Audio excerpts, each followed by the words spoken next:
from the low, welcome to lovely Las Vegas for Coast to Coast Hoops with myself, Greg Hoops Peterson, now part of the VSiN family of podcasts. We've got an excellent podcast for you as we're going to be joined in a few minutes by one of our good friends, Riley Frain. He does such great work over at the Portal Report, also does amazing work over at Mid-Major Madness as well. We're going to be chatting with him about some of the teams that he's liking coming into the upcoming season. We're going to talk a lot about the Northeast part of the country, the intrigue that we've got with the Big East, and the fact that the Big East, there weren't a ton of teams that hit the transfer portal. Butler is a team that, interestingly, I felt like did a very good and underrated job in the transfer portal, so we'll talk about that, and we're really going to be highlighting some of these teams that maybe they deserve a little bit more love than what they've gotten for the moves that they made in the offseason, teams that in general we're feeling bullish upon in terms of the moves that they made in the portal in the offseason, so we're going to be chatting about that and so much more with Riley, and we're going to be talking about some mid-majors towards the back half of it as well, since he does do an amazing job over at Mid-Major Madness. If you do have a question, comment, segment idea, what have you for this podcast, you have one of two ways we fire those in. First one is my Twitter/X timeline at gunit_81. Keep in mind, letters CM, name does not matter. So as per usual, please do send these into the timeline. And the other way is find an Apple Podcast review. If you rate this podcast 5 stars, it is very much appreciated. From there, you're able to fire in whatever you'd like to hear on this podcast via that 5-star review. While I did not get in any Twitter/X questions today, everything is powered by EdgeBoost. Over at EdgeBoost, they're making sure that bettors are able to access their funds whenever and wherever they want. EdgeBoost is making sure that 100% of gambling transactions do indeed get approved, and when you go to edgeboost.bet, put in that promo code of Greg, G-R-E-G, that's going to get you a dollar-for-dollar match on your first deposit up to $25. And now, how about if we do chat with our good friend and Riley, who's joined me quite a bit on the podcast here in the offseason. He's doing a great job grinding hard, getting set for what is going to be an incredible college basketball season. You're able to follow him on the old Twitter/X, and his first and last name, Riley Frain. Last name is spelled F-R-A-I-N, and Riley, it's always great to get you aboard. Thank you. Yeah, of course. Thank you for having me, Greg. Always great to be here talking some college basketball with you. It's something I look forward to every couple weeks now. It seems like the season's getting closer and closer every time we talk. So always a pleasure to be here, man. Thank you.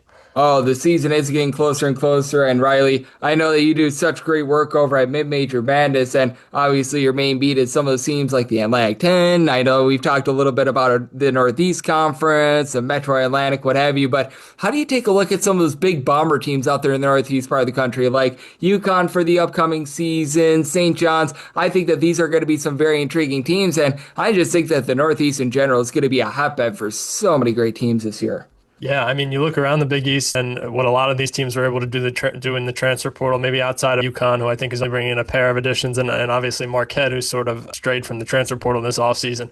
But yeah, you look at a team like St. John's and everything they were able to do last season, the success they had in conference under Pitino, and bringing back a guy like Zuby Ejiofor this next season, and then adding guys in the transfer portal like a Bryce Hopkins, like an Ian Jackson, Dylan Mitchell, Jason Sanan, maybe a bit of a wild card like Dylan Darling, all really talented offensive guys who are going to help them to sort of carry on the success of last year. And I think Pitino did a good job of sort of meeting some of the needs they struggled with last year. Obviously, three-point shooting being the big one. I think he made sure with this year's class that they're not going to struggle there. And just looking around the rest of the conference, you look at a team like Villanova, who's rebuilding a little bit this offseason under a new coach, Kevin Willard, obviously coming over there, a historic program. And just by the nature of being Villanova, they were able to bring in some exciting names this offseason. I really like Bryce Lindsey from James Madison, really talented guard. Bringing over a local guy in Zion Stanford, obviously a couple players following over Willard from Maryland, Braden Pierce and Malachi Palmer, a handful more talented guys up and down the roster. So, those are really just two primary examples that sort of stood out to me. I know Xavier and Creighton maybe don't quite count as Northeast East Coast teams. They fit in the conference, but yeah, just a lot of teams around the conference, the Big East in general, who I think did really well in the transfer portal this year, reloaded with some talent. And I think that's going to, see a mix of the teams at the top of the conference, competing with some of the best teams in the nation once again this year.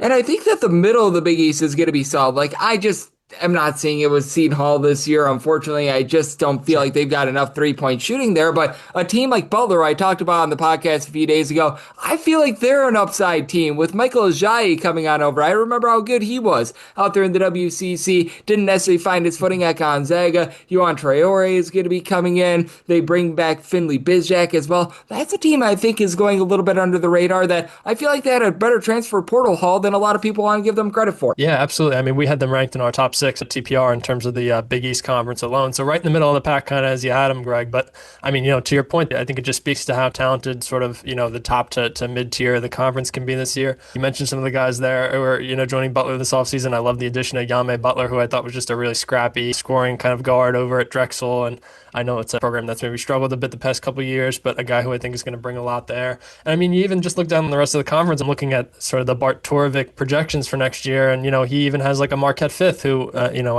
I mentioned it sort of on the first question, but didn't bring anyone in from the transfer portal this year. They're going to have to rely on a couple returners, obviously, which, certainly isn't a big deal for, Marquette and Shaka Smart having to rely on a handful of returners. But on top of that, bringing in four-star freshmen who are, going to have to play some vital minutes, which, of course, in today's landscape of college basketball isn't a big deal. But I think it just speaks to, when you look at maybe the top 7 or 8, maybe even 9 teams in this conference, just how talented, 1 through 9, 1 through 8 could really be this season in the Big East. There's a lot of teams who are finding success in different ways, whether it be through the transfer portal, whether it be through recruiting. And, I think that's because it's an interesting high major conference. Yes, absolutely. And I do think that this conference in general is going to have a lot of teams in the middle. And one team that we haven't mentioned a lot is Providence. As sure. Providence, they bring back a lot of intriguing guys, and they bring in Jalen Sellers via the transfer portal as well. I want to get your thoughts on them because I think Oswin, and I cannot pronounce that guy's last name for the life of me, so I'm going to call him Oswin, is going to be a big key for them down low. They obviously always like to play rough and tumble basketball. We remember a lot of people were like, Ken Pom and his luck ratings, they're so bad and everything like that. As Providence was able to make the NCAA tournament, the Dunkin' Donuts, which I think that they call it Amica Fieldhouse, I still call it the Dunk, one of the best home court environments in all of college basketball. And I think that they're just such a fascinating team because I could see a situation where things go right and they really blossom. And at the same time, too, I do think that with having a bit of a brand new backcourt, there is going to be a little bit of, shall we say, question mark at the beginning part of the season, too. First and foremost, I mean, I think the Dunk is just one of the greatest stadium nicknames we maybe have in college basketball. I can't think of too many others that are too prominent. So just, that they ruined it's a little disappointing. But yeah, a Providence team that I think the word you used was that could blossom this season. I really like that word. I think there's a little bit of youth to this team. They're returning a few pieces. Obviously, they lost a little bit to the transfer portal with Bryce Hopkins, Jaden Pierre making his way out, a couple other guys down the rotation. You mentioned it. I think they're going to have to rely heavily on Oswin, in the front court this year. He's going to be a guy they're going to rely on to take a big step. You mentioned that, again, we go back to that word blossom, someone who they're going to rely on to take a step forward this year, be a little bit more productive.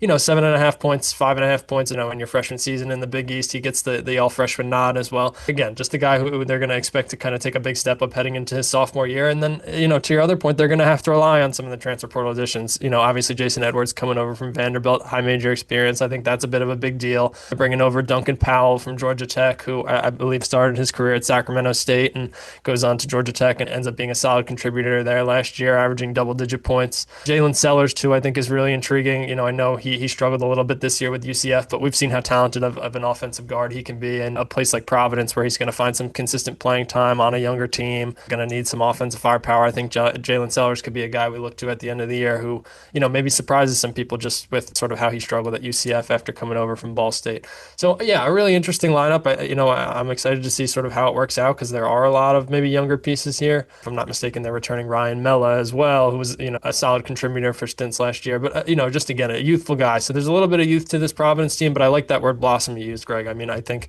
if all goes well and we see this group kind of grow and take a step forward this year under Coach English and that blossom, I like that word. I think, we see this young group take a step forward with a lot of these new transfers that are coming in, and Providence could be right there in the mix at the middle of the pack in what could be a very talented Big East this year.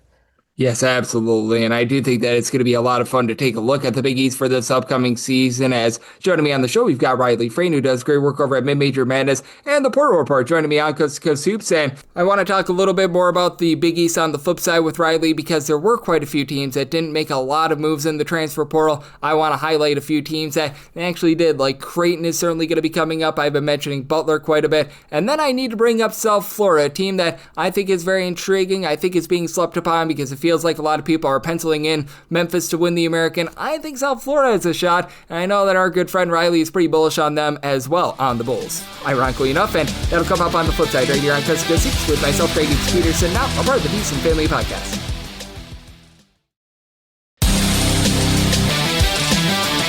And we're back here on lovely Las Vegas for Coast to Coast Hoops with myself, Greg Hoops Peterson, now part of the VSiN Family Podcast. Always great to be joined by Riley Frain, who does such amazing work over at the Portal Report. He also does great work over at Mid-Major Madness. You're able to follow him on Twitter/X at his first and last name, Riley Frain, last name spelled Frain. And we've talked quite a bit about the Big East, and I want to expand a little bit further because in the Big East, you've got a lot of teams of intrigue, but not a ton of teams that made, shall we say, earth-shattering moves in the transfer portal this offseason, aside from St. John's, where everyone is brand new because you've got a lot of retention, with teams like Marquette bringing back pretty much everyone, and they refuse to use the transfer portal. UConn bringing back the likes of Alex Caravan and company, though I do like the pickups that they were able to have with being able to bring in the gentleman from Georgia. That's going to be big for them as well. But when it comes to just the landscape of college basketball, this could be high major, this could be low major, mid-major. Are there a few transfer portal classes that you feel like a lot of people are sleeping on that you think can make an impact right away? I mean, I'm just looking at our top 10 rankings here over at the Portal Report, and to your point, Greg, the closest we have to a team falling in our top 10 would be Creighton and Xavier, who fall respectively in our rankings at 10 and 11.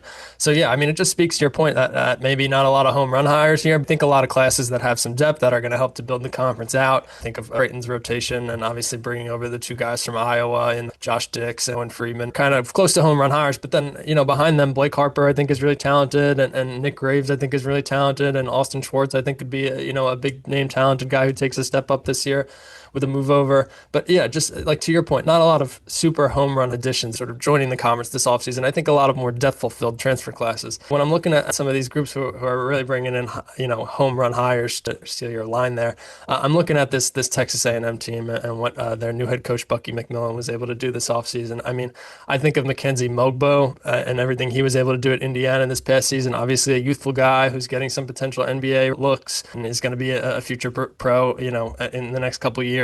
I think that's a real home run addition for Texas A&M. I think it's a guy who can help to kickstart that program very quickly, obviously, again, under a new head coach. And then just behind him, I mean, a bunch of other guys who I think are going to help to fill out the rotation nicely. They bought in a good mix of high major experience, guys like Federico from Texas A&M, Marcus Hill, who spent some time at NC State. Obviously, Pop Isaacs is the other big name coming over from Creighton. He's going to bring a ton of high major experience. They bring in some guys who maybe come from mid-major level that I think, are ready for a step up and can be competitive at this level. I look at Jakari Lane from North Alabama and everything that program was able to do this year. I think he's ready for a high major opportunity, and Texas A&M seems like a really good spot for me. And so just overall, in terms of TPR's rankings, I mean, we had Texas A&M fourth in terms of all transfer classes across the nation. And I was looking, just at our overall rankings again earlier today, and a team that really stood out to me and that I thought flew a little bit under the radar when looking at sort of the mid-major game, which is, a little bit more where my coverage tends to skew. A team that really stood out to me was Tulsa. I think they have to be flying under the radar a little bit. I'm interested in what Coach Conkle was able to build this offseason through the transfer portal. I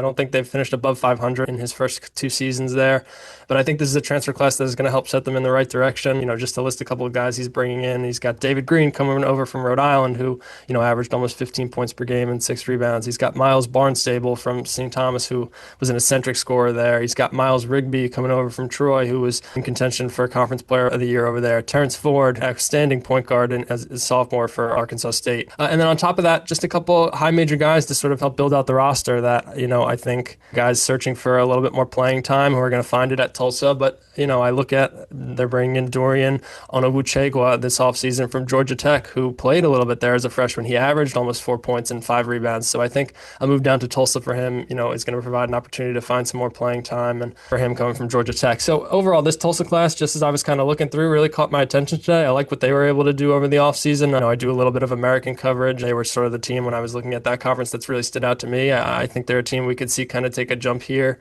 They finished 9th in conference last year, and Coach Conkle hasn't finished better than 16 and 15. And so I think this is a year we could maybe see them take a jump back to, being competitive in the American under Coach Conkle. Yep, and I'm so glad that you mentioned a little bit before talking about Tulsa. I want to get back to that conference in a minute because I have some intrigue with South Florida, but you were talking a little bit about what we could be seeing moving forward out of Texas A&M, and do you think that Bucky McMillan might need to change his style a little bit more in the SEC? Because out there in the SEC, I think that it's just so interesting the way that at Sanford they would always bomb it from three, they would generate turnovers, and I think the three-point shooting will be able to stay relatively the same, but he doesn't have as many guys, in my opinion, that might be able to generate turnovers turnovers the way that they did at Sanford. And I think that that's a big question that I have with Texas A&M. I don't think just initially looking at some of their additions, it's a rotation that kind of screams like fast-paced, three-point shooting, like quick hands on the defensive end. Maybe a guy who I sort of think could fit that role is like a Jakari Lane for them. But just overall, looking at the rotation, I mean, if I called Mackenzie Mgbeko sort of the home run addition here coming from Indiana, obviously they're going to have to kind of run through him in the front court. Obviously he brings a lot of size and some versatility in the front court at the forward position, of course. But not a guy who's typically known for his three-point shooting, shot just 33% last year, which was solid, but on somewhat limited attempts. And even a guy like Pop Isaacs, who obviously is a little bit more of a, can play the point guard role, but you don't necessarily think of him as sort of, this outlandishly fast-paced, like three-point shooting guard who's flying all over the court. He's a little bit more of an experienced veteran who, isn't afraid to sort of have the ball in his hands and run the offense a little bit. And obviously, with that comes his incredible scoring output. But overall, just kind of looking at this rotation, I can't help but agree with you, Greg. I think Coach McMillan is going to kind of stick to what's got him here and what's worked. But I think there's something to say for Buckyball's worked at Stanford. It sort of worked in the SoCon Conference, and that's a little bit of a lower level than the SEC. So I don't think it's outlandish to say that they're going to have to make some adjustments here coming over to Texas A&M. I think it's a really interesting roster. I really like the group as I touched on earlier. I do think they're going to have to make some adjustments, and some guys are going to have to maybe learn to play Bucky style a little bit more. But on top of that, he's going to have to sort of skew, I think, his game plan a little bit more to what works with this rotation. So yes, it's a great point, Greg. I mean, I still think they're going to lean on what's made them successful, sort of this high-paced basketball. But to your point, like this rotation might not necessarily fit that as well. And I think there's different times where they're going to have to rely on, working the ball down low a little bit more, and maybe just relying on Pop Isaacs to sort of run the offense and do a lot of the scoring at times. Again, to your point, I do think they'll have to make some adjustments. But that being said, I still think we're going to see a lot of that high-flying, fast-paced basketball that sort of Buckyball has become known for. Oh, absolutely. I do think that the fast pace is certainly going to be there. Turnovers may not be, but I think that it's going to be a lot of fun to watch them out there in the SEC. And nice to see Bucky getting an opportunity as a man that we always want to give as many cracks to as humanly possible on this podcast. Riley Frain joining me on Coast to Coast Hoops, and mentioned it before. Do want to talk a little bit about South Florida because I really look at that team out there in the American. I think that they're one of the most fascinating teams in all of basketball because I know that a lot of people are just penciling in Memphis as the number one team in this conference, but I think that there's a real chance for South Florida to be able to win the conference. I think that they might have a little bit of struggles outside the conference, but Brian Hodgson, we saw what he was able to do over at Arkansas State, the way that he was able to get that team humming. And I just look at the combination of guys that were so successful at the mid-major level, coupled with guys that maybe they're down transfers, maybe they're guys that were former top 75 recruits, things like that. It didn't necessarily pan out for them, but now they're going to be getting an opportunity here at South Florida. And I just look at this team overall, and I think that they're one of the more intriguing teams in college basketball, and I think that there's really, really good upside with them. Just to kick it off, I'm a big fan of Brian Hodgson as a coach. Obviously, you touched on all the growth and development he was able to do over the past couple seasons at Arkansas State, but he does a good job of, running a program. I love the style of play his guys bring. Got a couple of his guys following him over to USF via the transfer portal. Now, I think there's always sort of a little bit of a transition period when you get a new head coach, and, I know they're bringing in a ton of new pieces, and I know in today's day and age with the transfer portal, pretty much every team is bringing in a lot of new pieces. So I think it might be a little tough to put the tag on them to be competitive in year one, but I certainly love the direction this program is heading in. I think this is a really talented team, and he's bringing a couple guys over from Arkansas State. Obviously, Joseph Pignon and Isaiah Nelson, who, in my opinion, both could have been potential high major talents. A guy like Devin Hade, who was, in my opinion, one of the best players in the NEC this past season at Central Connecticut. A little bit of high major talent with Damian Collins coming over from LSU, who, I think flies a little bit under the radar, but he averaged 8 points per game and almost 5 rebounds per game at LSU last year, and that's a really sound, solid contributor in the SEC. And just kind of rounding out the class, I look at Joshua Majafo coming over from Robert Morris, who's got obviously some NCAA tournament experience after this past season and went on that crazy run with the Colonials there. And then Xavier Brown from James Madison, not Xavier Brown from St. Joe's, but another really talented guard in the Sun Belt who, averaged 10 points per game. He does a little bit of everything, is capable of playing with the ball in his hands, but is probably a little bit more of a scoring combo guard. And just overall, a lot of depth to this class. I think it's a group that is going to be really competitive, in year one in the ACC. I don't know if we're going to see them challenge for the crown with Memphis yet. I think they've got maybe a little bit more building to do, but I'd love to see someone challenge Memphis. So, hopefully it could be the South Florida team. Like I mentioned, I love what Hodgson does. I like the additions they bought in year one. I like what they're building towards. And I think, the next couple seasons over Brian Hodgson, we're going to see this South Florida program return to being competitive in conference. Yep, I think so as well. And I think that it's going to be a great year for South Florida this year. And I think moving forward, if Hodgson stays there long term, because I think that he might be able to coach his way into a Power Five position, because Sure, we yeah. remember he was on Nate Oates' staff over at Alabama a few seasons Hmm. ago. I think that there's real upside there. And there's always upside on this podcast when you're aboard, Riley. You do such a tremendous job taking a look at this great game of college basketball over at the Portal Report, Mid Major Madness. I know that with regards to the portal, not seeing a lot of movement right now. At the very least, if you're signing guys in mid-September, man, you're Sure. probably a wet match in a dark cave when it comes to college basketball. But you do a great job of looking at it all 12 months out of the year. You've been doing a great job of getting us all set for the upcoming season. So love to get people at home know it's all on tap for you and how people can follow along on social media and other platforms. Absolutely. Thank you, Greg. It's not too dead yet. I feel like, maybe once or twice a month, we're still getting someone who's committing in the transfer portal. I feel like we just had Ali Deba, who's heading over to Texas A&M as well recently, if I'm not mistaken. But yeah, of course, Greg, thank you so much for having me. It's always a pleasure to be here, man, chatting some college basketball with you. I know I mentioned it at the top of the hour, but it really does feel like we're getting closer and closer to the college basketball season here as we hit sort of the early fall. So I'm excited to be talking about it with you, man. There's, a lot of exciting stuff on tap for the year, a lot of big programs building. So yeah, I'm excited for it all. And just thank you again for having me. Absolutely. Riley does such a tremendous job looking at this great sport, and every single time he joins me, lends amazing insight. So big thanks to Riley for joining me on Coast to Coast Hoops, now part of the VSiN family of podcasts. And if you do like what you're hearing from this fine podcast, Coast to Coast Hoops, you're able to subscribe wherever you get your podcasts, Apple Podcasts, Google Play, Spotify, Stitcher, and TuneIn. If you have a question, comment, segment idea, what have you for this podcast, you have one of two ways to be able to fire those in. First one is my Twitter/X timeline at gunit_81. Keep in mind, letters EM, they mean does not matter. So as per usual, please do send these into the timeline. And the other way is find an Apple Podcast review. If you rate this podcast 5 stars, it is very much appreciated. From there, you're able to fire in whatever you'd like to hear on this podcast via that 5-star review. And I'm going to be with you guys every single day on this podcast throughout the regular season and the postseason, as we've went over 2,100 straight days here on this podcast without a missed episode. That is not going to be stopping anytime soon. So I'll be with you guys every single day. And as you guys heard on the podcast over the last 14 days, lots of conference previews coming. We're going to get you guys the WAC certainly within the next few days. Going to work on the WCC, hopefully try to get that up by week's end as well. So be on the lookout for that, and be on the lookout for a fresh podcast tomorrow. Thank you.